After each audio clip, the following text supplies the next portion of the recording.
Welcome back to the PO3 Podcast. My name is Marcus Marx. Just John. What's going on, dude?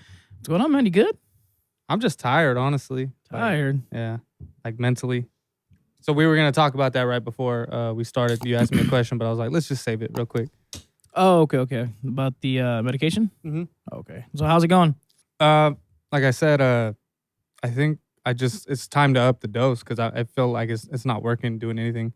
So remember that first week we talked about it? Mm-hmm. Where I started it, I was like, I don't know if it's working or if it's placebo or if I'm just baseline. I think I was just baseline. And then obviously a little placebo effect. I think that's mostly what it was. Or it could have been working and it was just too low of a dose and then my body became immune to it. Because that first week, dude, I was out of it. Like I was dead ass tired, taking naps. I didn't have any strength. Usually like when I go to the gym and I do my cardio, about 15 minutes in, I'm just getting started. And then on my like third day of doing the meds, 15 minutes in, I was dying, dude. I was like ready to quit. Oh, really? I was like, oh shit. So it affected me pretty hard. And then the week after that, it just started wearing off. Are you at the dosage that the doctor wants you to be No, at? not yet. No. Where you're at now, is this the agreed upon dosage that you both agreed upon, or are she still going to be increasing you every so often?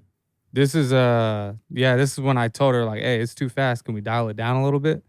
Just for like, I don't know, just cautionary purposes. I didn't want to run the risk even higher of potentially developing that deadly rash that that they talk about, the black box warning. But now, is the dosage is that directly correlated to the dosage, or is that going to be something that's you're either going to get it or you're not? yeah, it's almost directly correlated to the dosage and obviously how you're gonna. Just some people react to it, some people don't. They recommend highly. I've said it before, but you have to be careful, very careful of how you dose this up. Is there now the dosage? Is there like any sort of data that suggests like once you get to this threshold of dosage, you're more likely to develop this rash? Or Well, the weird thing about this medication is you can develop it coming off of it, which you got to be super careful with, or you could develop it from anywhere from 4 weeks into it or to 6 months. so we'll know in 6 months. So within that time frame, yeah, I mean, you should be able to know, but it just sucks because you don't know. So you could be at your prescribed dose, your goal dose that they want you to be at, and you could be fine for those, 5 months and then 6 months. You might start developing something. I don't know. It's just like a guessing game. But I'm guessing I'm gonna be fine. You know what I mean? But go ahead. I want to say, when's the next increase? So I have an appointment with my doctor tomorrow, and on the phone, and we're gonna talk about it. And I'm obviously gonna tell her, hey, I think it's wearing off because I'm definitely feeling the side effects of like depression and it just coming back. It's not really doing anything. I just feel everything how I did before I started taking the meds. So you're back at the baseline that you were prior to being on the medications, you feel like? Yeah, and I think that first week that we talked, I was just feeling no symptoms of like anything. So it was just like a good week for you. It was naturally. just a good week, yeah. And on like top of whether or not you were on the meds, it was just the week that you were going to have that was going to be good regardless. Yeah, and it felt a little better than normally. So I'm guessing than normal. I'm guessing so maybe the meds has something to do with it. And I mean, it's not weird to think that because it's a new substance that I'm taking, and I'm sure it affected me somehow. Obviously, it did physically, but mentally too. But anyway, so tomorrow, hopefully, I can talk to her about seeing if we can just bump the dose here in a few days, because I'm ready to do it. Because I've only been taking 2 a day, so at 25 milligrams a piece or something like that. And I think her goal is like 150 or 100 or something like that. So if it's 100, then I'm halfway there, and if it's 150, then I'm a quarter of the way there. Well, it sucks to hear that you're kind of in this stall. It sounds like we're not. Yeah, you're not really noticing any sort of benefits. It's to be expected though, because what she told me, and this is verbatim, it's not going to work this way. So, I mean, I guess she was right. She was the doctor, but I still wanted to be. What do you mean? Like it's not gonna have like an instant. It's just she just said like it's not going to work this way. We have to dose it up at the way that I'm telling you to do it. Oh, you mean that the rate that you wanted to take it, it's not going to have the desired effects because it's too low of a dosage. Yeah. So she was trying to say like, do it at what I'm telling you to do it at, and it'll have the effects that you want it to have. Yeah. Okay. But I mean, at the same time, she commended me for it. And I heard this from the other doctor too, because they were happy that I was doing my research and being cautionary about it, and that I'm actually looking into what I'm putting into my body because they were like, dude, most people that we give this stuff to, they don't even know what it's for, what it does, or they don't look up any side effects of it or what it's supposed, how it's going to affect you. And I did more than my handful of research or my share of research, and they were happy about that. But at the same time, she was like, it's not going to work though. So I don't know. I'm ready to go to the next step now, but I haven't got off it. So I've been That's taking good. it, haven't missed a dose or anything, and it's just like the first like 2 weeks, I was still freaked out a little bit, and I don't know if it was coincidence or whatever, but I was editing a podcast, and I was just sitting there, and dude, I haven't had anxiety, and I'm talking about like since I was like 15. I'm talking like a long time, and I'm talking like a panic attack where my heart rate starts going, sweaty palms, tunnel vision, all that stuff. I haven't had that in years. I was editing the podcast, and out of nowhere, dude, I'm just sitting there, and my arms got all tingly, and then I started feeling really anxious, and I got up, and then I was like, "What the fuck?" And it wouldn't go away, dude. I was like, "Why am I?" Feel like it wasn't contributed to anything. I wasn't thinking. If anything, I was distracted because I was editing the podcast, trying to pay attention, and all of a sudden, I just started feeling anxiety, dude. Like not a lot. It wasn't full blown, but I could feel like if I let it go any further and I start thinking too much into it, it could turn into something.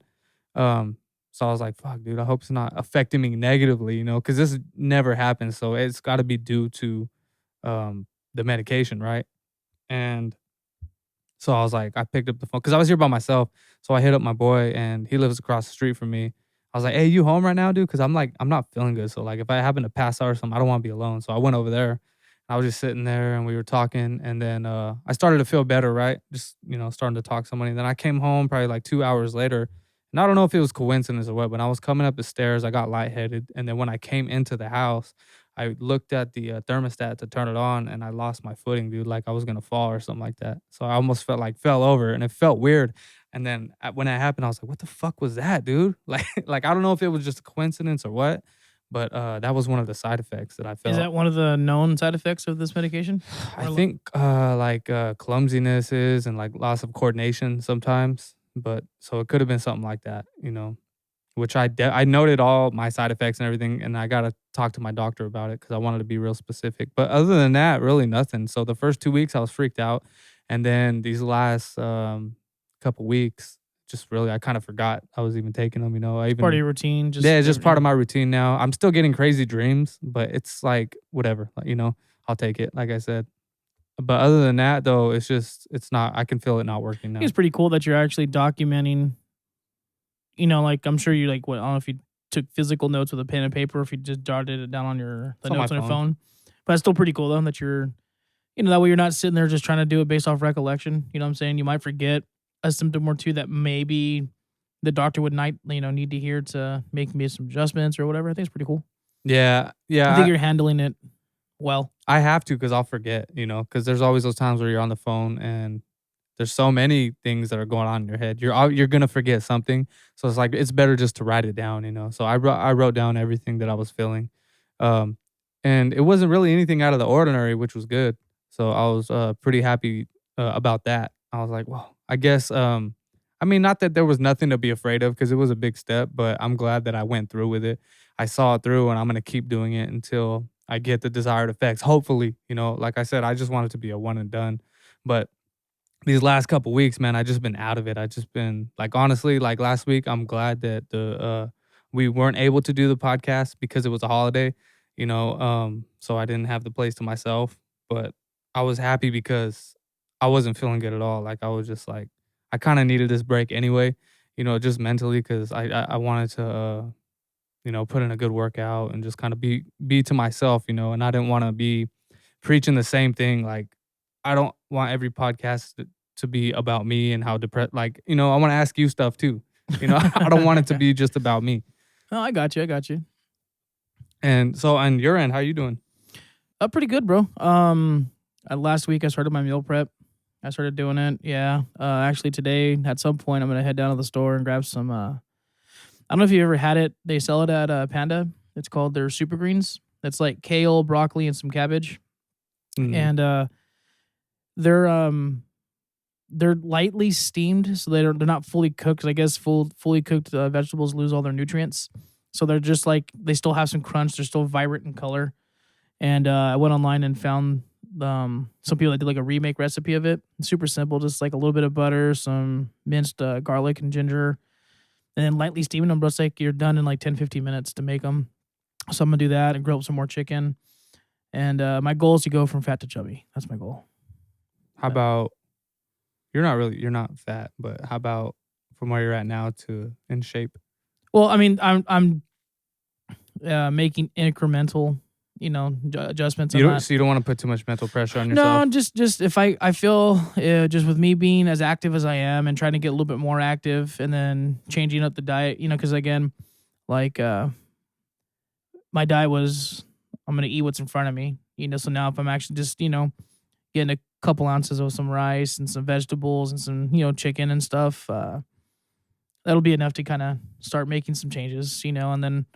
Then I'll just slowly kick it up here and there and just, ramp up the intensity. But I'm not going to come running at this like I did in the past where it's just like 110%, just, hey, I'm just little changes here and there. And once I get comfortable with those, because like now it's to the point where a lot of other foods aren't really sounding appealing. Like fast foods and Yeah, stuff? like it's just like I'm back. I want my chicken. How long have you been doing this? Oh, it's only been for last week. I started last week on Wednesday nights when I barbecued up my stuff. And but that's good though, dude, because like you said, for you the hardest part was just getting the ball rolling. Yeah, it actually was funny because I was going to barbecue prior to coming to Fresno to hang out with my girlfriend, and my stepdad had some steaks he wanted to grill up, and I was like, hey, well, I'm gonna grill up my stuff anyway. And grilling up his steaks took longer than I anticipated, and I was already cutting into a lot of time that I was supposed to spend with my girlfriend. Mm-hmm. And so I ended up just making his stuff and doing a couple other things and then leaving. And I got back home like at 1 o'clock in the morning, 1:30. And I was like, dude, if I don't do this now, I'm not going to do it before I wake up and go to work. So there I was at fucking 1:30 in the morning, turning on my smoker and getting my chicken going. Your neighbor's like, I smell cookies. Right? But I'm glad I did it. You know what I'm saying? Because, I packed up my couple meals for work. Did it and had left, I made a significant quantity just to get me through the work week. You know what I'm saying? That's usually when I eat whatever's available. So you're going to be doing the same thing like all week? Because I have basically the same meal every single night. Yeah. And day. I'm going to change it up between some red meat. I know back in the past when I was doing when you hit it hard, get that red meat. When I was hitting it real hard, I was eating a lot of red meat. And, this disclaimer could be a little TMI, but it was like a lot of red meat can make it hard to digest and can lead to constipation. Yeah, and that'll happen. So these were things that I was like experiencing when I was eating a lot of red meat. So then I dialed it back to more chicken, and a bunch of the bodybuilders I follow, they say, hey, like red meat does have these effects on you. So you want to have mostly a chicken and fish diet, and then maybe a couple times a week you want to throw in some red meats as well. To kind of break it up to break up the monotony of just chicken. You know what I'm saying? But I was talking with my stepdad about it, and he goes, dude, you can eat the same meals. Like, dude, like I have no problem eating the same meal. You know what I'm saying? As a matter of fact, I look forward to it, if that makes sense. So, and what's funny too is like after you get your workout done, when you get your meal in you, you're like, that was actually good because you're craving it. Mm-hmm. So it doesn't really matter. Yeah, like last night, I went on a little movie date with my girl, and we were supposed to go out for like a early lunch or a late lunch. And we're gonna go to House of Juju out there in Old Town. Mm. Really good, burger joint. And she ended up going out with one of her friends and stuff. And so she's like, "Hey, I'm sorry, I'm not gonna make it." I said, "Hey, no big deal." But so I ended up getting some Carl's Jr. last night, dude. But it just left me feeling like it's crazy how just a couple days of trying to eat clean, and then switching to that just makes me feel like butt, So, like today, when we're done here, I'm going to go to the store, grab my kale and all that stuff and make my little concoction. Again, I'm not trying to eat like super, super clean. Like, it's just going to be plain. Like, I want to enjoy my food. I'm not, like I said, I'm not in a place where I don't foresee myself being in a place where I'm going to be just like counting carbs and counting my macros and stuff like that. Like, I'm not trying to do that. It'll turn into that though. If it leads there, then I'm 100% with it. But right now I'm just trying to, like I said, just incremental steps, get the snowball effect. Yeah, I start off with a little ball and just push it down the hill, and eventually it's going to gain momentum and start, Well, with the more strength and obviously discipline and it becoming more of your routine, like your day to day routine, I think it'll just happen on its own, unintentionally, Oh because it'll yeah, just get easier, right? yeah. And like I said, I'm not opposed to the idea. It's just like right now, that's not my goal. And should I walk into that door at Yeah. some point in the future, then I'm all for it. But just right now, just hey, just change the diet up, try to eat cleaner, trying to be more conscious of what I'm actually ingesting. And I feel like that enough, that alone will, have a desired effect. Maybe not to the extreme that it would or I want to be, but it's I'm starting on the right path. So That's good, man. Fuck, I didn't know you were gonna do it this soon because I know you were talking about it. But what I really recommend, though, dude, I mean, you've seen the way I do my vegetables, right? And my kale, hmm like I have it stored in the the crispers. crispers, yeah, Yeah, so what I'll do is go to the grocery store whenever I need. But like if I'm out of everything, I'll buy a big old thing of kale, big old thing of broccoli, a bunch of chicken, rice if I need it, and then wherever else I want to snack on. But I'll wash all my kale, all my broccoli. I'll cut everything up, and then I'll put it in those crispers. That way, all I got to do for the week is pull it out. And my chicken, I cook it in a pressure cooker. So all I really got to do is just thaw it out like I'm doing right now, and cut it in half. And then when it's time to cook, I just throw it in the pressure cooker for 9 minutes, and it finishes it. And then the rice, we got a rice cooker that cooks veggies and the rice at the same time. So at the same time I got that going, the chicken, I'm doing the rice. yeah. I think I'm So gonna be getting myself a better. Our rice cooker looks like it was built in like the yeah, fucking just get a new one. in the 50s, bro. So yeah, like you said, I didn't know that they had like I know our particular rice cooker has the ability to steam, vegetables. I didn't know that it was a one that you could do at the same time. So I'm definitely gonna try to get one that I know for a fact can do that because that would just save some time. I'll just show you the one that I have, and it's the same exact thing. I don't know if you want a little bigger, but it's perfect for just like broccoli. Because I'm cool with just broccoli, rice, and chicken. Like I'm good on that. If I want to switch it up, I'll do like green beans or what is it, asparagus, and just throw it in the oven. I'll put olive oil, I'll put salt, pepper, a little bit of Cajun, That's what I did. paprika, Mhm. and then I'll put garlic powder. Yeah, actually, uh, there's this guy I recommend. It's a barbecue channel, so this guy makes, hearty meals, dude. Just like stuff that'll probably get your cholesterol. Like if you were to go to the doctor after you eat this meal, they're gonna tell you you're gonna die in like an hour. But he has this rub. It's called his AP rub, all-purpose rub. Literally, all it is salt, pepper, garlic, and I like it because I don't have to sit there and ratio out, this many parts, salt to this many parts pepper to this many parts, granulated garlic powder. It's already prepackaged. It's like $10, bro. And then he sells like a 5-pound bag for like $40. So I'm just gonna get that. But that's what I did I did asparagus this past week.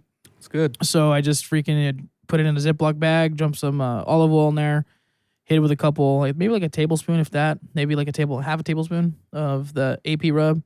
Sat there, mixed it all together, and when I was grilling the chicken, I grilled the asparagus.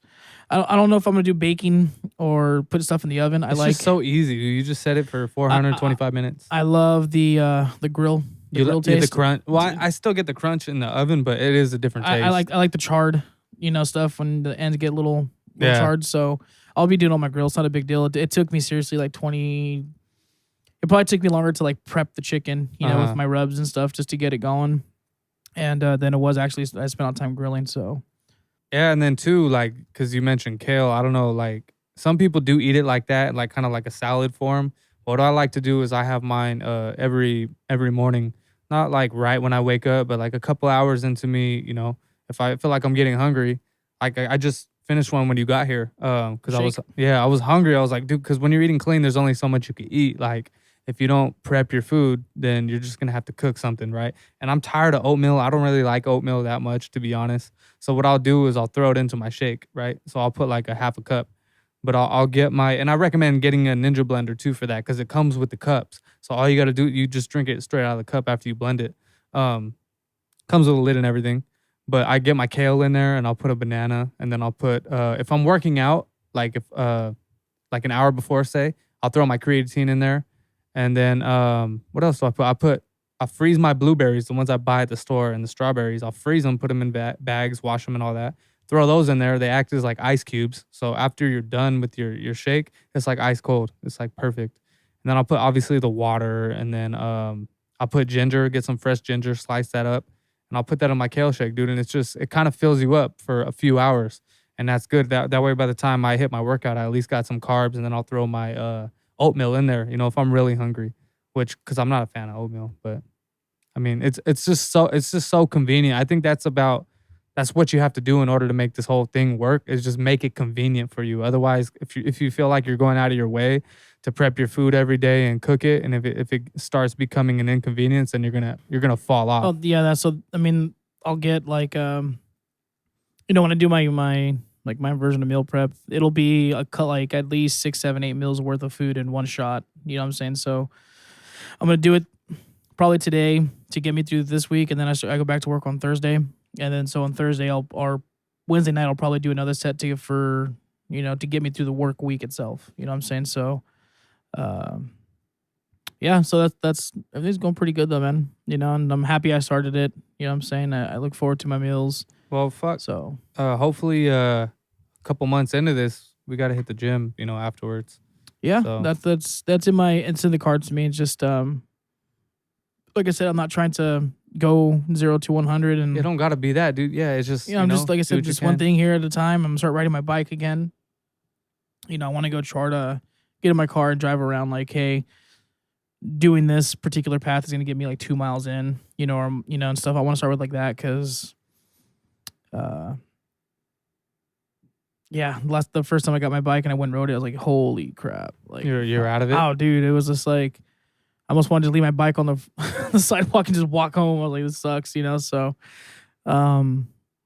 yeah, I just want to again just baby steps, just get a little bit more active here and there. You know what I'm saying? And then eventually I'll get I'll build that tolerance for 1 mile, 2 miles, then I'll increase to 3, and then 4, and then so on and so forth. So that's kind of my goal is just to get just increments. Just slow steps apart. Going forward and stuff because I'm coming from a very very work and then nothing lifestyle. You know what I'm saying? So you're not just not active. yeah, so I don't want to turn myself off of it. You know what I'm saying? So I'm just trying to, hey, you know what? I don't want to find a reason or give myself a reason to say, hey, you know what? I'm pretty tired from yesterday, so I won't do it today. You know what I'm saying? Yeah, and I noticed too, like it just if you do happen to have a cheat day, it just you feel a lot better when you feel like you earned it. Versus because you get tired of the same thing, like or eating fast food all the time. I know I got tired of it. I was sick of it. I was just mentally, physically, everything. So when I started, doing my diet and stuff, I looked forward and actually didn't even crave those cheat days. Like when they would come around, I would just kind of do them for my fiance, just to give her a break, because we like to have meals together and stuff. But that's how it started for me too. I just little by little, I told myself that I'm not going to go in there and overtrain because that's going to just scare me away from it. And usually people make that mistake. They try to, like when they get back in the gym, they try to do like a whole workout regimen. And this is like your body's not conditioned yet to do that. You got to, like I said, I took the first 2 weeks just to diet and stretch. And then I started, working out slowly. And when I first started, I could, but it was a struggle, like 20 push-ups. And I was doing them in sets of like 20 and 15, and I would only do like 3 or 4 sets. And it was just like next to nothing, And now I could just bang out a set of push-ups or 50 and like no big deal, for the first set. And then just go from then I'll do like 10 sets of those, And then, but these past couple weeks, though, since I've been feeling like super down, I haven't been working out as much as I wanted. I probably only worked out like 3 times last week, and then this weekend I didn't do anything, and then worked out probably Thursday, I think, or something like that. And then today I've got to work out today. But I don't know, dude. I haven't been feeling it because also the medication's been making me tired and fatigued. So that was just another thing that wanted to keep me in bed. Like I usually never nap, but I've been catching myself just wanting to nap. So I have to start today and get back on it. I haven't fallen off, but I've taken more cheat days than I would like to, and I'm seeing progress. But I know I'm not anywhere near where I could have been. But like I said, this is for the long term, so it's really not gonna affect me. Like this is gonna be something that's ongoing. It's not like you're gonna do it for get to where you want to be, and then taper off, and then you just want to make this your lifestyle. Yeah, exactly. So it's not like I missed a deadline or anything, even though it feels like that in my head. Like when I do take cheat days or when I take a day off of working out, I usually listen to my body. But I know if it's because of like depression or something like that, it weighs on me. I'm like, damn, dude, like I should have done that. Most of the time, like if I'm just tired, like physically, I can push through that. But like when it's like mentally, it's way different for me. So and then there are times too where I do push through that. But I don't know, these last couple weeks, I haven't really been where I wanted. Like, I think I only did cardio, uh, I think last Tuesday or something like that, and that's when I was really feeling the effects from the meds, and, I was like, "Alright, well, let me give myself some time to get conditioned and used to this medication before I go back in and try and hit it as hard as I was, because 'cause I'm just there's no for me, there's no point in doing it if I'm not gonna do it right. You know, I have to put in the correct form and everything.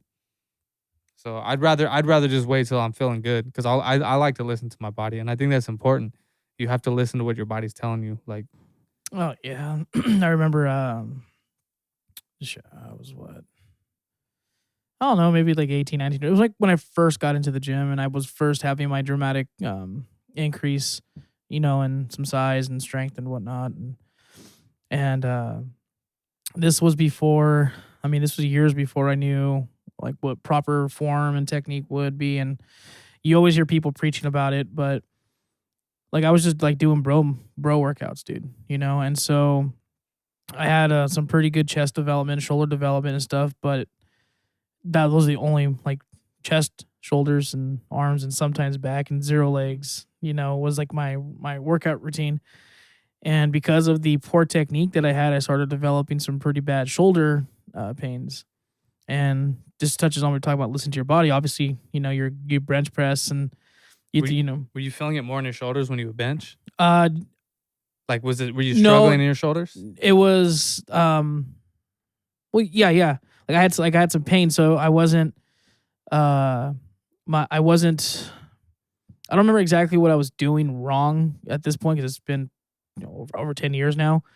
But I know what I was doing wasn't working because, well, although I had good development or decent development in my chest and in my delts, um, you shouldn't be having pain. And if you do have pain, you either need to change things up or you need to slow it down. You know what I'm saying? But my thing was I always carried a bottle of Tylenol or Advil in my bag, and I would pop a few before I do my workouts to get me through the workout. Hmm. So talking about listening to your body, I was totally neglecting the cries that my body was literally having, and after, years later when I started, when I had Andrew start teaching me all these different techniques and stuff that of how to properly do bench pressing, those um I was able to increase. I don't think I think the max I ever got was just under 300 pounds on a single rep, but it wasn't a clean, so I would say I was able to rep out, two plates when I was working out with Andrew. I won't say easily, but I was able to go for reps with it. And I think I got to maybe like 255, 260 something around there, but it was good, clean, and I never had those shoulder pains ever again. You know what I'm saying? So no more need for uh medication for pain, because I changed up the techniques and it helped significantly. But also when I was, working out, training, and I felt something with my body, I wouldn't neglect it. I'd pay attention to it, because I figured it's like, you know what, dude, I'm busting my ass to get to where I'm at. And then if I start not paying attention to my body's like, hey, dude, this is not working right now. I hurt myself. Now all that time that I spent to get to where I was just gets turned around because now I'm injured and I can't continue to train. And all the progress I made starts to go backwards. You know what I'm saying? So I've had it was a big shift in my mentality, years after, like I told you, those pains in my shoulders were taking place. But, you have to listen to your body. It tells you what it wants. It tells you what it doesn't want. You know what I'm Mhm. saying? So yeah, I think it's a big thing is listening to your body. I think it's funny you said that because, probably maybe like a month ago, when I started, getting a little bit heavier into my chest workouts, I like, the dumbbell workouts. I remember explaining to my fiance, like, I went to go jump rope and I was doing push-ups in between sets. And I was like, why am I feeling shoulder pain right here? Like, I feel like it's burning in it. It doesn't normally burn like that. I was like, I've never felt this before. And I thought it had something to do with the medication. So I was like, damn, like, it's weird that I started taking this medication and now I'm starting to feel shoulder pain and everything. And then I think I did chest and try like a few days later, and I was same thing. I laid down on the bench and I started pushing the dumbbells, and probably like 5 reps into it, I started feeling that burning again. I was like, what the hell is going on? And then I think when I talked to you again about when I was like, you got to push your shoulder blades together up Mhm. on the bench. That's when I found out how to do them actually correctly, and that I was lifting with my shoulders. And when I started lifting with my chest and squeezing my chest when I was doing it, I never had shoulder pain again. Yeah, so that's basically what it comes down to is you want to have these shoulder blades retracted as far as possible. So when you start the movement, it's gonna because I think I mentioned this on a previous podcast or maybe several different ones, but the body is really efficient at doing hard tasks. So it's going to recruit other muscle groups that you would otherwise not want to be like. You want those muscle groups to be like secondary. Yeah, You the pinch know, hitters. yeah, exactly. You know, hey, okay, like so, doing the shoulder blade thing helps you actually Isolate. start. Yeah, because it's very hard to do isolated movements. Most of them are going to be compound movements. You know, you're going to have multiple joints moving at the same time. So, but when you pinch your shoulder blades together, it helps you initiate the movement with your chest in this case. Now, are you supposed to squeeze your chest? All the way through? Okay, cool. All the way 'Cause through. I've been doing it, and I've noticed it's so much harder. Yeah, It's a lot harder. You want to squeeze from. But I love doing it now because I can actually lift some weight. Yeah. Before I was like on 15. I was like, dude, my shoulders are burning. Like, what is going on? Like, I got to be doing something wrong, and I was. Yeah, and that was my thing, but I was doing it with a lot of weight. That's horrible. And then you were like asking for a strain. Yeah, basically. And fortunately, it never came down to that. I did have a shoulder injury that I sustained when I was playing paintball. I had a ugly dive in the field that I was on. I don't know if I can't say they didn't tend to the field, but it was dirt. So when you have paint mixed with the dirt, it makes like this very, very sticky, almost like mud-like. I don't even know if mud's the way I would categorize it. It was like I don't want to say a paste, but friction. It caused a lot of friction. So when I dove, like I basically scorpioned because I didn't slide. And when I had my, I dove with my arm out because I had my marker in my hand. I just went this way and then went over that way, and after I got up, like it was hard to even raise my arm like shoulder height. And so I eventually overcame that. So I was just like, oh, it's just my old injury. And then the other side kind of started happening. So there's still some workouts that I can't do because of that old injury. And I don't know if I had like a tear in the rotator cuff or something like that, because they can't really heal those. Those just basically heal on their own. Like you can't go in and do much for that if you were to go to a doctor, at least from my understanding. Surgery though, no. But unless like, because my dad I remember him tearing his rotator cuff, and then I don't think he worked out the same after that again, because he used to work out pretty hard, and then he tore that, and it was just like a long road. Yeah. So I think that there was years in between paintball and then when I started actually going to the gym, so I had some time to fix, for it to heal. So I don't know if I should have went to the doctor. I don't know if they would have went, because I'm assuming surgery is going to be dependent on the severity of the injury. Yeah, it always is. And so I don't know that mine was that severe, that they would have even had surgery as an option. But I don't neglect it anymore. You know what I'm saying? Like if I start to feel like, hey, I got to call it quits on this one, or if it's a particular workout that I know that I can't, like military press, like behind the shoulder or behind your head. For try, right? No, for shoulders. Oh, okay. It hits all three of the heads of the shoulder. I thought you meant these ones. No. But these ones. But it's the press. So, it hits all three heads. It's a great workout, but that's what aggravates that injury for me. So I can't do those, which kind of sucks because they're really, really. It's one of the better workouts you can do, but it's also a very, very dangerous one because you can tear something real easy. It's not a natural movement. So it's very awkward. Yeah. So if you're doing heavy weight, you have a lot on the line. You know I like to do the military pull-ups, the ones behind. Oh, okay. Behind. But yeah, it feels super awkward. Let me ask you something though, because I was going through the same thing, and I don't know if you feel the same way. But remember, I told you I was like, I'm so sick and tired of talking about 2019 and how I was in shape. Like, does it ever cross your mind, like you want to stop thinking about the time that you did do your transformation, but like, I just want to get it out of the way and do it again now? That I don't got to talk about it anymore? I mean, living in the past almost? It would be nice. I try not to, walk down that path, because it's kind of like, oh, here's the guy talking about his, Yeah, I don't like that. here's Uncle Rico talking about his, Exactly. his high 80 school 82. endeavors. Yeah, like I don't want to be that person.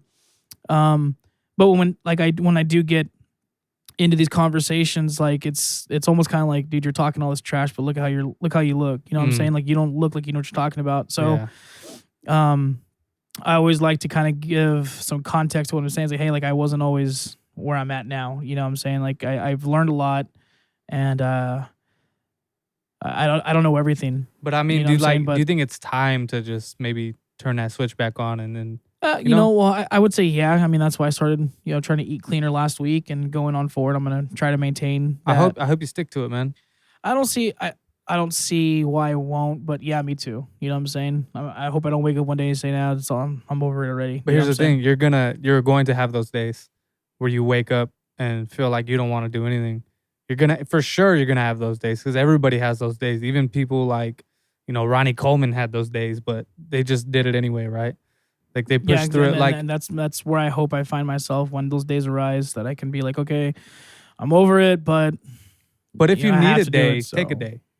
yeah, like you said, because I don't have any particular goal in mind other than just trying to slowly, have a transformation. I'm not trying to make this happen by, okay, I have to have it done by August 22nd. You know what I'm saying? Like Mm. it's just I'll get there when I get there. And as things progress and I get more motivated and things, then that whatever. Let's just say if there's a date that's in the cards I'm not aware about, if my eventual date that I'll get to this transformation with the motivation I'll gain from every week, every day, every week of doing it, that date will start to come closer and closer because now I'm gonna be more motivated to, and not even motivated to make it happen. So you're just gonna find the will to want to continue and the will to want to progress. So How have you been with that like your whole life? And I'm talking like as a kid. Did you have a strong will, like to push through things? I would say yes. Whenever I want something, I'm not scared to put the work in to get it done. But I'm talking like when you faced adversity, how did you react to it? I pushed through it, man. I'm just wondering because I've never asked you these questions. No, like I mean, it's a good question. I mean, at least people that know me might say otherwise, but at least in my world, whenever I have, whether it's an occupational goal, a financial goal, a physical goal, whatever it might be, you're gonna come across points where you're gonna have forks in the road, and you're gonna be forced to make a decision, or and we'll say this fork in the road is adversity, whatever it may be. I will usually, if taking the left route is going to be the easier route and is going to delay what I want, I'm still going to choose the right route, taking the right path, and okay, it's going to suck. It's going to be hard, whatever, but I got to get it done. You know what I'm saying? Like I don't usually have those moments where like I just say, I'm done.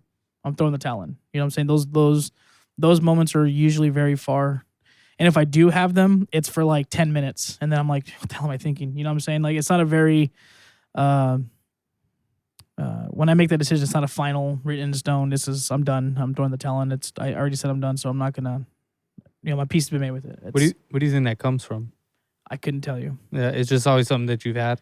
I would say in that regard, I guess I'm blessed, that I was something that was kind of born with, or maybe it was taught to me at some point in time too, that I'm just not aware of. But yeah, like maybe did your parents have any impact on that? Did they impact you in some way? Obviously, that's a stupid question, but I like maybe it's attributed to that. Because obviously, every child's parents are going to impact them throughout their life, right? It usually dictates their path. Yeah, I would say yes, but it was more from a financial standpoint, having the mental strength to get through some of the stuff, because prior to my stepdad, getting the employment that he has now, it wasn't always the smoothest ride. There was a lot of having to go without for some of the not needs but wants. The needs were always met, but a lot of the wants were just, hey, it's not in the cards right now, man. Just gotta give us time. And so, I watched him do work really, really hard, crazy hours, going through his academy and working at night, going to the school by day, and then him ending up, getting working where he's working now. Well, actually, I work with him too, and so to me, it was kind of like there was always adversity in that regard, but he still he needed to do what needed to be done, even when the hours. I mean, dude, working from, like, we'll just say, I don't know if I remember the hours. We'll just say it was like 10, 11 o'clock at night to 5, 6 in the morning, coming home, sleeping for a little bit, then going to school for the next 8 hours, and then having to study and then try to get sleep into there. I mean, that's a grueling task for anybody. You know what I'm That's saying? willpower. But yeah, exactly. So I would say maybe something like that, for my stepdad was given to me in that regard. Like, it's gonna suck in the short term, but the long term potential that comes from this is going to be worth the next 7-8 months worth of hellacious grind. You know what I'm saying? And my parents are doing rather well now. You know what I'm saying? So It's always temporary, and I always tell myself that when I'm in pain, any type of pain, physical, mental.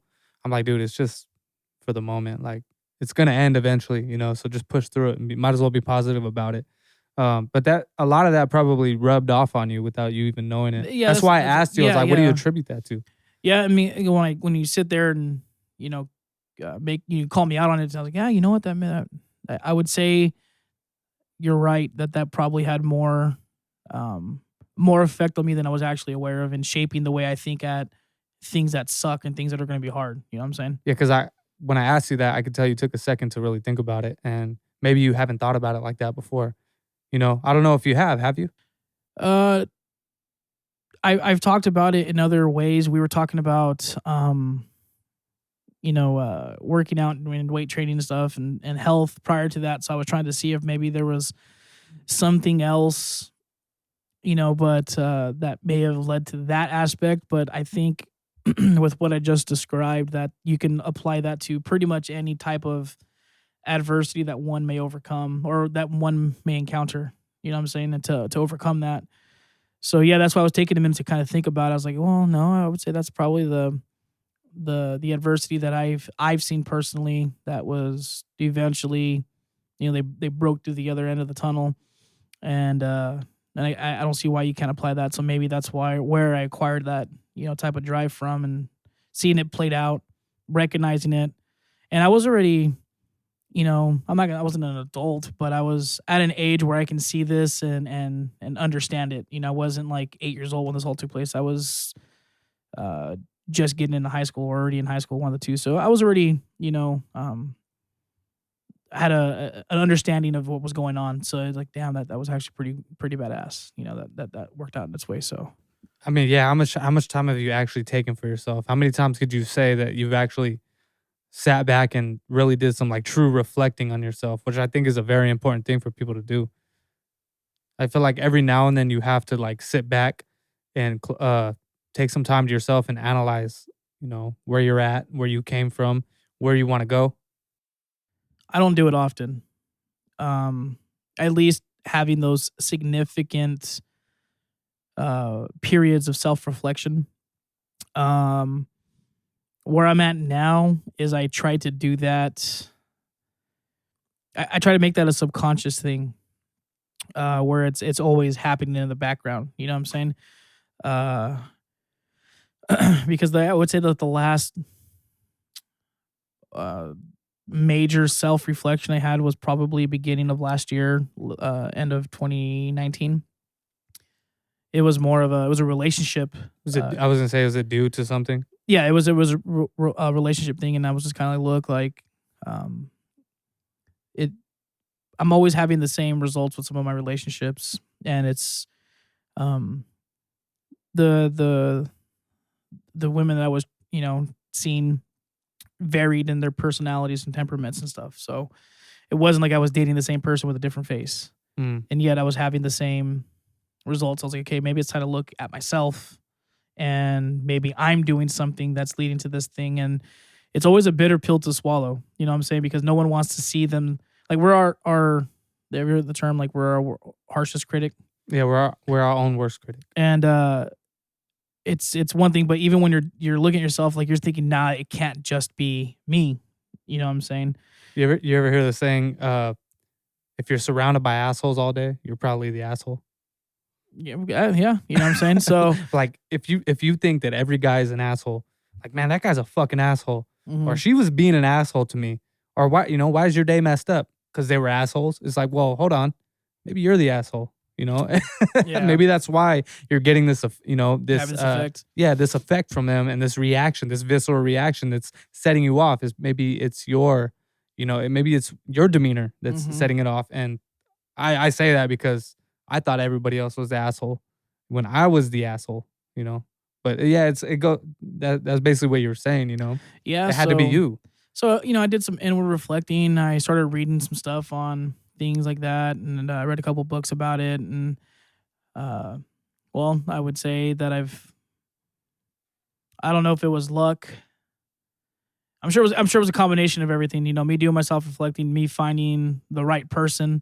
You know, uh, and me probably I can't say eradicating permanently some of the things that I would do, but trying to keep the things. It's hard change. You can't expect change of your being in an instant. I'm saying it takes time because this is who I was for 29 years. I'm saying 28 years. So it's not like I was able to flip a switch and everything was going to be changed instantly. So it takes progression. It still takes work. I think as a kid that you think that that's gonna happen eventually. Someday you're just gonna be an adult, right? But that's when you're a kid. But then you learn as you get older. It's never just overnight. It's always just a string of your past encounters and experiences that mold you over time slowly. It's like baking a cake. You just it takes time. You got to let it do its job, and and with the analyzation, then you start changing. Yeah, because I don't know. I mean, you're not the same guy that I knew from, I mean, personality wise, yeah, but like your morals and everything, your moral compass has changed since we were younger, since we were in high school and prior to that, you change and evolve over the years. And that's one thing that I would hope a lot of people find themselves doing. You know what I'm saying? Change is good. Change isn't easy. It's good. It is good. People You are know, afraid of it though. it's a scary thing. Especially like I said, when I was going through that time in my life, and I was sitting there looking at myself, and I was sitting there dissecting, all these potential areas that I wasn't being as efficient as I could have been. It's like, damn, like I am, like maybe I'm the reason, and no one wants to. You don't want to see yourself at fault. No one. I don't think anybody wakes up in the morning and be like, you know what, I want to go. I'm happy to find the things that are wrong with me. You know what I'm saying? But if you want to change and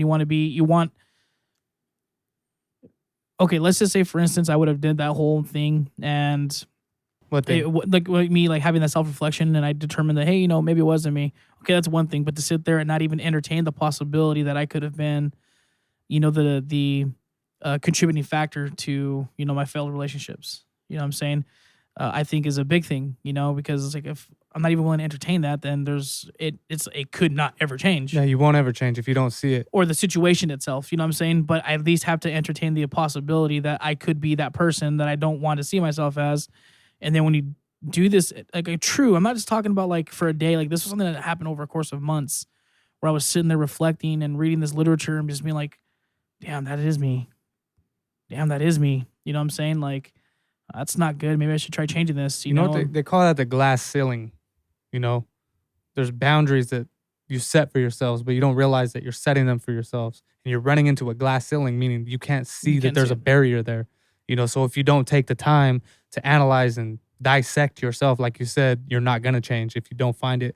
But that's weird that you say that, because I don't know, for me at least, when I'm able to, because you said it's not like you're gonna be happy to find out all these things about yourself. Like maybe you're the asshole, right?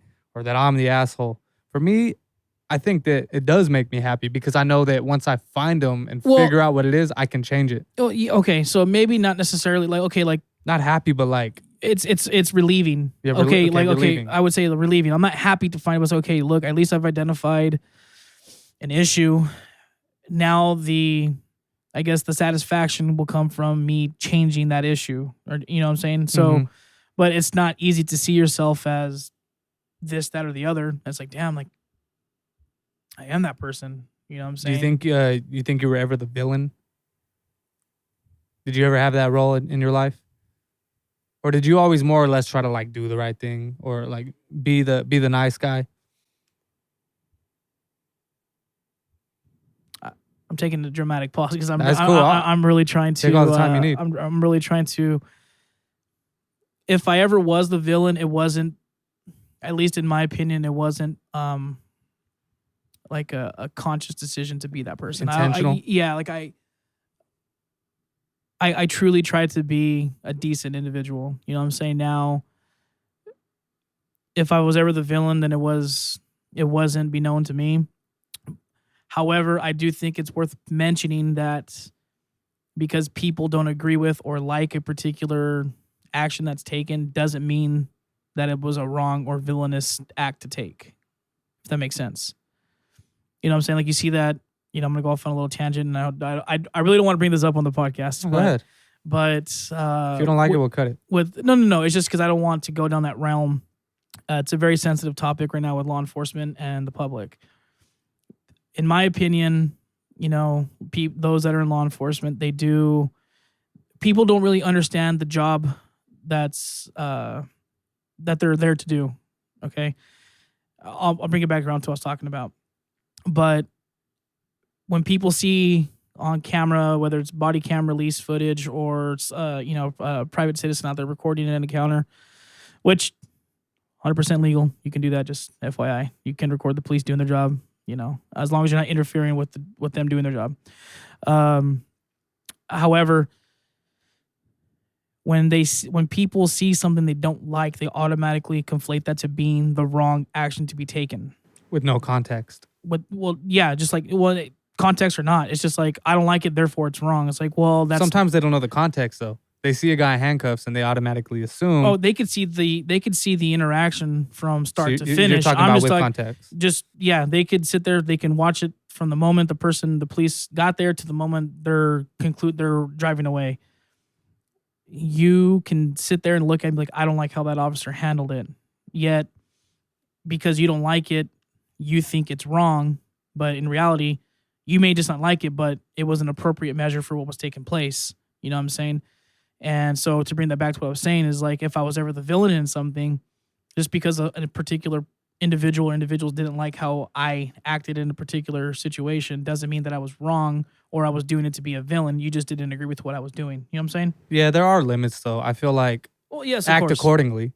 Yes, of course. And that's why I'm saying like I was really trying to think if I was ever a situation where you know, I was truly being a villain or, you know what I'm saying? Yeah, because there are times where you can overstep your boundaries. And so it was never something that was done with forethought, you know what I'm saying? Where I was like, okay, I'm going to go intentionally be an asshole.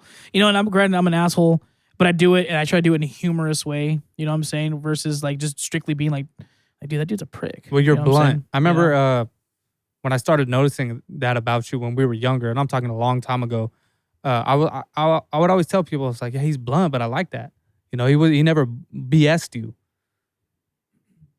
That's why I always went to you for criticism, because I knew you were gonna just shoot it to me straight. You know, I that's who I am still. However, when I'm trying to be, for lack of a better word, tactful blunt and tasteful. Yeah, I don't want to sit there and, you know, like for instance, let's say it was a song you put out today, and you slaved over the song for the last 2 months. You know, and then here I come with my opinions and I'm like, dude, this is trash. Like, what the hell were you doing for the last 2 months? Blah, blah, blah, blah, blah. You know what I'm saying? Like, it might be something that needs to be heard, just not in that particular way. You know, like I could sit there and tell you that there could be changes that, in my opinion, that could be made without crushing you and putting, you know, making the last 2 months of your work feel like it was for nothing. You know what I'm saying? So I try to carry myself in that fashion where I can still try to convey my opinion and I guess in still some ways still be blunt, but do it where I'm not sitting there actually making you feel like trash. You know what I'm saying? Yeah. So that's why I try to carry myself. So like if those of you that know me, like, oh, in the comments be like, hey, you know, John over here talking, he's never done that. And I can think of this scenario, this scenario, this scenario. I would like to think, and granted, 'cause I can't remember every encounter or, you know, the conversation I've ever had, that in my opinion, it wasn't done with, you know, malice intention. You know what I'm saying? I mean, I think it's just different for everybody though, because some people, the reason you're saying that you can't be as blunt is because there are certain people who, yeah, it would crush them, you know, like if they did put in those X amount of months into a particular craft, and then here you come over there when they ask you your honest opinion, and most, you know, a lot of people genuinely ask for an honest opinion on whatever it is that they created, right? And when they get the answer that they don't want to hear, some people can't take that criticism.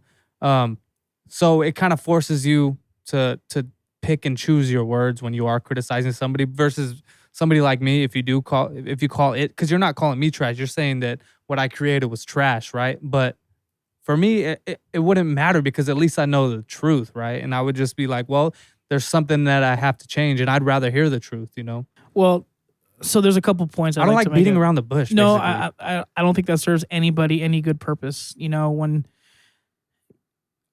people put their craft out, we'll just use, you know, you in the sense because of music. You know, it's easy to talk about. You know, your people that know you make music. If I were to tell you, you know, there's a lot of different truths. Like to me, it might be garbage, and the next 10 people might think it's great. You know what I'm saying?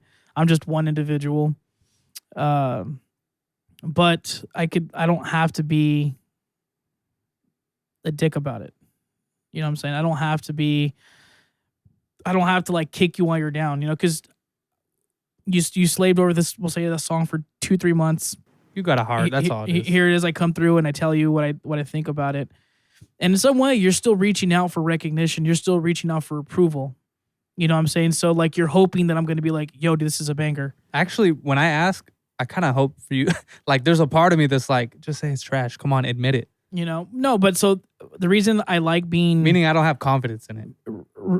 Well, that's something that you're going to have to figure out on your course. own. But, you know, for me, it's just kind of like, okay, I could get my point. I like establishing that I can be blunt, because to me, then when I do say, hey, I actually like this, then that means, hey, you know what? This dude has told me my other stuff has been trashed before. So actually, at least with this particular individual, I know that he's not just telling me what I want to hear, that I can actually, kind of like the doctor thing.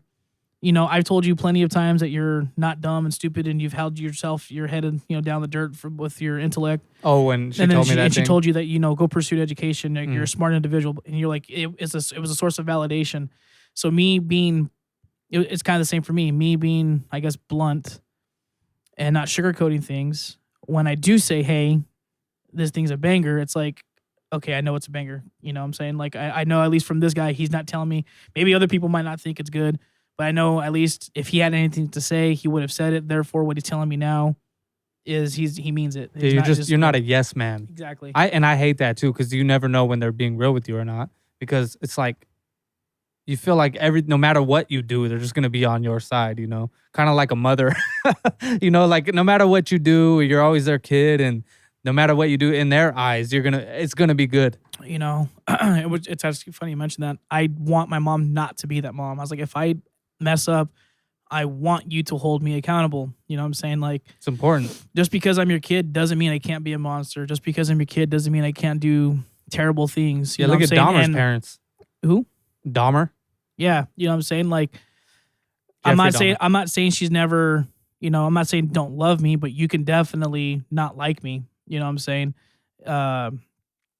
You know, I would say whatever ill feelings, it's my fault that I put my mother in that predicament to have those feelings toward me. So if I mess up, put my feet to the fire. I don't know though. I feel like parents shouldn't be friends of their children for a while, at least until they can instill some type of morals. And yeah, like, please don't be this way. You know, don't be a piece of shit your whole life. And then once you instill that stuff into them and it's kind of hammered into their head, when they're in their like 20s and stuff, then start, you know, developing that friendship with them, you know. But like when you're raising your kids, I feel like it needs to be known that, hey, I'm here to guide you, and that I'm not here to be your friend, you know, because not everybody's gonna be your friend. There's a fine line. I agree 1,000%.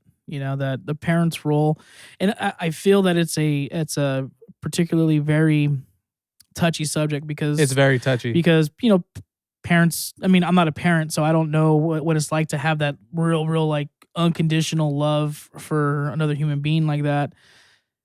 But it seems to me that when, kids are going to have friends, I mean, for the most part, kids are going to have friends. They don't need you to be that friend. They need you to be that beacon of wisdom. They need you to be the judge, jury, and executioner, so to speak. They need you to be that unwielding hand to give them the skills to navigate through life. And like you, like I mentioned, I think the very first podcast that we had with Jordan Peterson's book, like he talks about like you don't want adults to be around your kids with fake smiles. You want the smiles that adults give to your children to be genuine, because then that means they like your kid. And let's say, for instance, you're a CEO of a Fortune 500 company, or your music production. Maybe my kid wants to be a music producer, but if you don't like my kid, you're not going to be willing to sit there and teach them some of the things that because when they're around, you can't stand them, and you're just counting down the minutes until you're not around them. So my kid loses out on an opportunity to learn from someone that could actually open doors or teach them a thing or two. And then of course, the older the kid gets, the more influence they have from others, and your grasp on maintaining their control, because you don't want to keep your kid locked in the living room. They're not going to develop any sort of social skills and things of that nature. They'll be socially awkward whenever they do get released into the wild. So you want your kids to go out there and meet other people, but it's like now they're getting influence from a trillion other areas versus you being the sole, proprietor of their intellectual development. You know what I'm saying? So I truly don't think that it's a place of a parent to be their friend. Like you said, I think it's great that, you mentioned you want children to be friends with their parents after they become an adult, where as a parent, you're not going to have any sort of control over their actions, And I think here's why it is such a fine line, and it's easy to really mess that relationship up with your kid and close the doors of communication.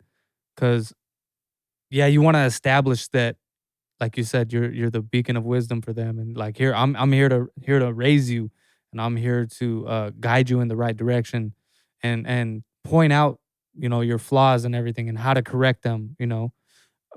And I think like I said, it's a fine line because you still want them to come to you when they need something and when they're struggling with in any capacity, a relationship, academic, whatever it may be.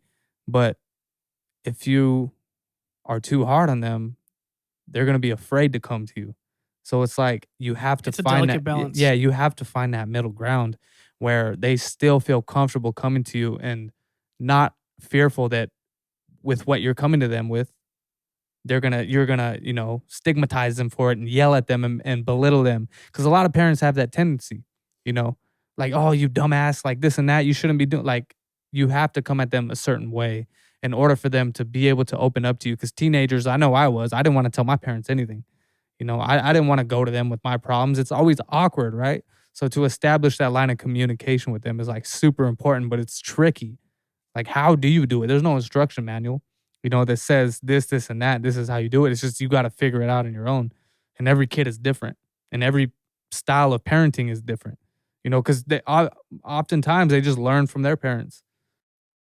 Yeah. I know this guy. We're talking.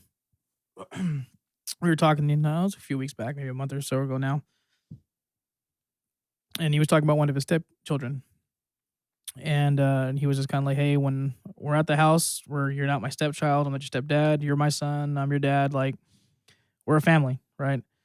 Well, he said as his stepson got older, he said he didn't throw it around, you're not my dad, too often. But this particular time that he did, and squared up to him. And he's like, I knocked him on his ass. And some might say that's kind of, borderline child abuse. And I was like, yeah, it depends how you look at it. But to me, and this ties into what you're talking about, he taught him a valuable lesson. He picked him up and says, look, whenever you step to a man like that, you better be expecting to fight. What I took from that was, well, he taught this boy a valuable lesson. Because if he were to figure this out, he steps up to a dude out in the streets and gets knocked out. There's no referee. He was in a controlled environment. I'd rather happen there than out in the streets. That's what I'm saying. So you get killed. That's my point. It takes one good blow to the head and it's lights out forever. You know what I'm saying? So to me, he taught his son a valuable lesson that, hey, you step to a man, you better be ready for the punch. And also, you're not going to be that kid walking around like we see millions of kids walking around as the bully, yapping, just running their mouth because no one knocked them out. Like they're just walking around reckless because no one taught them that lesson. Exactly. And so when you said earlier, just a little bit ago, about you don't want to sit there and call your kid a dumbass. To me, it's like, look, I would rather be the bad guy now, and then you have to find this out in an uncontrolled environment. And I feel that sometimes that's a price that a person has to pay as a parent. Or you know what, like. So you're saying it's cool to call them that? No. What I'm saying is, you don't even have to go into that type of vocabulary, to establish a point. What I'm trying to say is, it's even if your kid's going to come to you and try to confide in you with something that they may have done or what's going on, and they may not like what you're going to tell them. I feel that's a price you pay as a parent. I might lose a couple cool points with my kid right now, but I'm going to show him or her that what they did was wrong, and let them know that I'm here for them.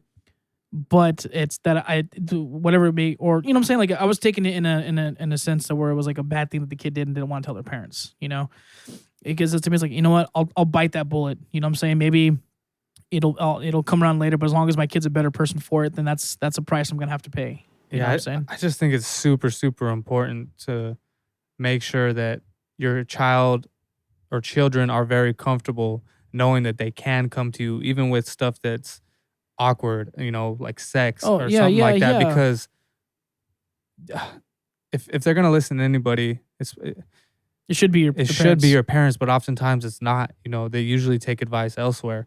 But I think it's very important to catch that problem before they take it out in the world and try and, granted, you got to let your kid learn, but at the same time, you should be advising them, and giving them the best advice you can. And what they do with that knowledge is up to them. At least and that you put that in their head, because kids are going to do what they want to do. I know I did what I wanted to do, and there was no stopping me, and luckily I had my head on my shoulders enough to where I didn't ruin my life.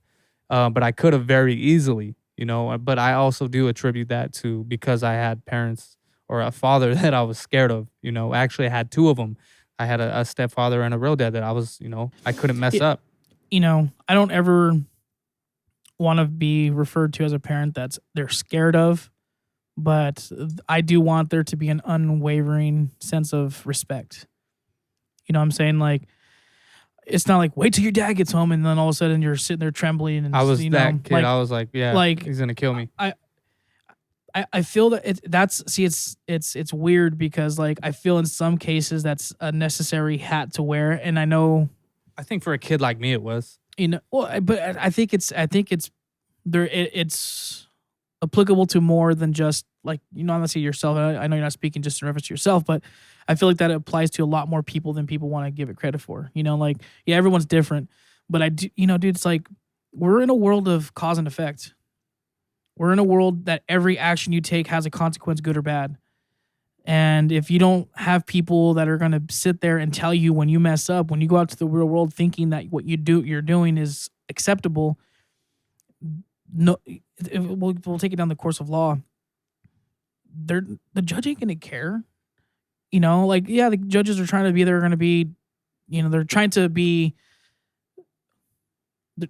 they're trying to give you the discipline justice that they need, but they're also not trying to crush you. But they want to justify it though. Like they want to look at it. Exactly. So it's like, it's a lot less forgiving when you walk out the door. You know what I'm saying? As an adult, like when you're 17. No, yeah, the real world. Yeah, no one cares like your parents care. Exactly my point. So I feel that as a parent, it's a crappy situation to have to be that person, but I feel that it's extraordinarily necessary to get them ready. Like, hey, dude, look, like this could have went a lot worse for you. You're still in trouble, or whatever. But when you get out, when you're outside this door, whatever you do wrong, the consequences I feel are amplified. You know what I'm saying? Like, what if you just, like, the way, like, let's say you have one of those kids that just talks back to their parents. Like, I'm talking like, dude, I can't believe that kid's talking to his parents like that. Yeah. And then that person goes out and does that at a bar. Like on a Scared Straight. You've seen that show? I don't know if that's the way that I would approach. No, but the way those kids talk to their parents. Exactly. You know what I'm saying? Like, yeah, you just little shits. So you know say they go to a bar. Sorry, continue. and they do that to someone else, and this person has not a care in the world what's going to happen. Yeah. You know what I'm saying? Like, I'm not saying go around being scared of people. I'm just saying to know that what you say can have an effect that you have no control over. Just conduct yourself in a manner where, somebody's not going to want to beat the shit out of you. Let's say it's don't be the cause of the conflict. Yeah, let's say I'm the kid and you're the person, and you're just having a terrible day. It's like this one thing goes wrong, you're gonna lose your control of the chili soda guy. Yeah, and you're a chili soda man, and all I ask you is if that's chili soda, and you get right into your face. You know what I'm saying? Like, you don't know what's going on in other people's lives. You know what I'm saying? And you don't want to find out the hard way. You know, and I feel like a parent's job is to teach your kid to be respectful, reasonable, and that way when they go out into the world, they're not sitting there being this fire starter, starting all the damn fires and conflicts, and then, like, oh, well, it was his fault to do. What did you see? Like, okay, I'm going to go back to law enforcement a little bit. You see the videos of people, fuck you, pig, bitch, you can't do this, blah, blah, blah, blah, blah. And then the cop does something. Oh, well, granted, the cop was, depending on what was done, cop can't touch you for you calling him names. It's not illegal to call anybody a name, right? But you forget these people are also human. Now, whether the cops can lose a job, that's one thing or another. But it's just like, dude, I'm surprised it took him that long to do that. Like, imagine him doing that somewhere else. That's why I could never be a cop, because I would snap. I'd be like, sorry, but yeah, I'm a human and you're making me really mad right now. That's my point. How could you not be expecting somebody to hit you? Like, and it's never cool to hit a woman, but like, I was watching Baby Boy and she socked him in the head, and it was the scene where like he cheated on her or something like that. And she socked him in the head. And then she started getting all up in his face. He's like, yeah, what's up, motherfucker? Like, you ain't gonna do shit. Like, you ain't gonna hit me. You ain't crazy. And then he fucking backhands her, and she's all like, she was surprised that he did that. But it's like, you're literally asking for it. Mm-hmm. And then when it happens, you're surprised. And I feel like that's how kids go out into the world who haven't been taught a lesson. That's my point. Exactly. It doesn't exist in their head that consequence is even a factor. Mm-hmm. And for a lot of kids, it's just their world and you're in it. Exactly. They don't keep in mind, like, this person's feelings or what they went through or how bad of a day, or that, it is possible that somebody will fuck me up because I'm not indestructible. Because a lot of kids have like an indestructible type of mentality. Yeah. I was one of them. You know what I'm me saying? Too. So it's every like, kid was. And so that's my point, saying that's why not every kid. I brought up that law enforcement things, because you see it all the time. Just they're sitting there, and then it's like, you see the uniform and you expect a robot. And then, but it's a human with a beating heart, their own mind, their own set of problems. Granted, a lot of them though conduct themselves as robots. So I mean, our perception of them may be that. Dude, it's having experience in it. There's so many factors. We can have a whole podcast dedicated to that. There's so many things that come into play that people aren't aware of. I will tell you firsthand, you do not want cops as robots. No. You know what I'm saying? Like, because then the human element is missing. Have you seen AI? Well, no, I'm just saying, like. But there's the human element is gone. The empathy that I would show towards you no longer exists. I'm not going to sit there and try to understand your situation. Believe it or not, at least here in California, I can't speak on behalf of other states, it is mandated by law that cops have to operate on spirit of the law. What does that mean? So you got spirit of the law and letter of the law. I think it's PC4, but basically what it means is, like, if I come up to, let's say I was in the store behind you, I was on patrol and I was buying a Gatorade or something like that, and I see you put candies in your pocket. And I catch you, and I could take you to jail for petty theft. It's a unarrestable offense. Or I could just be like, the store owner's like, hey dude, you caught him. I don't want him in the store anymore, but you don't gotta take him to jail. Now it's up to me to decide whether or not I want you to take you to jail. And I could be like, look, dude, I gotta walk you through the whole steps and be like, okay, I'm gonna let you go. Spirit of the law. Or letter of the law being, nope, the law says you do this, it's an arrestable offense, therefore I'm taking you to jail. There's a lot of both of that in the world. And that's what you want, though. But if you have robots, that, to me, the ability to... By the book is what it's going to be. It's what's going to be. And you're going to find... I don't know if it's happened to you. It's happened to me. Like, and this is pre-law enforcement. I'll give you an example. I can't even tell you the amount of times it happened to me. Go ahead. My point being, and it's like, look, I stopped at, I was driving Sean's truck. I had just moved back from Arizona the first time in 2008. And I went to I took Andrew with me to go pick up his brothers. And, right there at the high school where people used to pick up their kids, but there's big ass, red mark saying fire lane, don't park. Well, they were heavily enforcing it. And me not knowing, I park right there. Sanger PD on the bike pulls up behind me, so pull over. And we start talking, and he lets me go. The bald dude? I don't remember he never took his helmet off, so I don't know what his name is, or if that was the guy. My point being, though, is he could have very easily written me a ticket for parking in the fire lane. Let me go. You know what I'm saying? I don't know if he was having a good day. I don't know if it was because I was respectful and courteous. I don't know what the factors were. At the end of the day, he could have easily issued me a citation for doing that. Chose not to. If you have robots doing that, the law says don't do this, you do it. Letter of the law, I'm scratching you a ticket for it. Press hard, 3 copies type thing. You know what I'm saying? So there's people forget there's people in the uniform. That's my point. You don't want robots. You want to be able to sit down and come and have a cop have an understanding of, sometimes they're going to do what they got to do regardless. And they're going to hear you out. We're not out there, trying to take people to jail every day. You know what I'm saying? Like, that's part of the job. It's an ugly part of the job, but it is what it is. Time and place, man. Some people need it. I wouldn't say people. Yeah. Granted, yeah, there's people that need it for sure. But it's also not like they're out there trying to, okay, today I got to go arrest. I got 10 more people I got to arrest before I can call it quits today. It's not like that. You know what I'm saying? Well, it's been an hour and a half. Damn. So I know. I mean, we can continue on this topic again because I do want to share a story about that, and let's wrap it up and we'll get to it. The leniency that some cops do show in certain cases, right? So we're gonna wrap it up on that, and we'll continue. That was a good podcast, though. It flew by. Yeah. I feel a little bit better now that we got to talking and everything because I wasn't very chatty when you got here, but yeah, we're going to go ahead and wrap this one up. If you guys enjoyed the content here, please like and subscribe and share and hit that bell for notifications. I always forget to say that in the beginning, like and subscribe. Right. But this has been another episode of the PO3 Podcast. We hope you guys have a good week and had a good weekend. My name is Marcus Mark. All right, just John. Y'all have a good one. Later.